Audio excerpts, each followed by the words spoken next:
Hey designer, welcome back. Today I'm going to show you how to download Affinity step by step. First, open Google and search Affinity.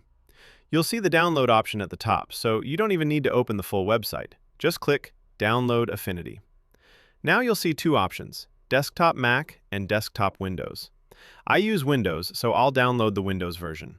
After clicking Windows, four options appear: Windows Intel/AMD, Windows ARM, Enterprise Intel/AMD, and Enterprise ARM. Windows Intel/AMD is for most normal PCs and laptops using Intel or AMD processors. Windows ARM is only for special ARM devices, and enterprise versions are mainly for companies managing multiple systems. If you're confused about which option to choose, just select Windows Intel/AMD because it works for most computers. I will choose Windows Intel/AMD because my computer uses an Intel/AMD processor. Click on it and the download will start. Wait for it to finish downloading.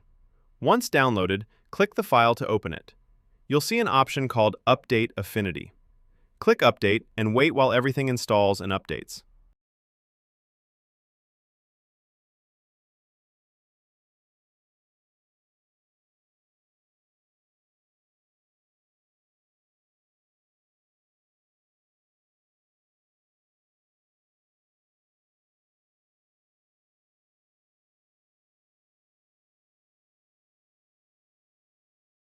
After installation completes, Affinity will launch.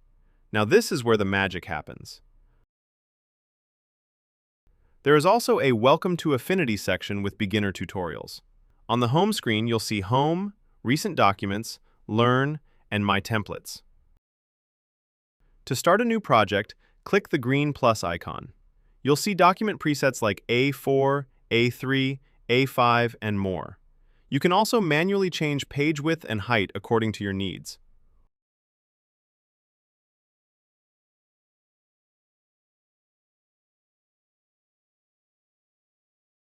Once everything is set, click Create Document, and your workspace is ready for designing amazing things.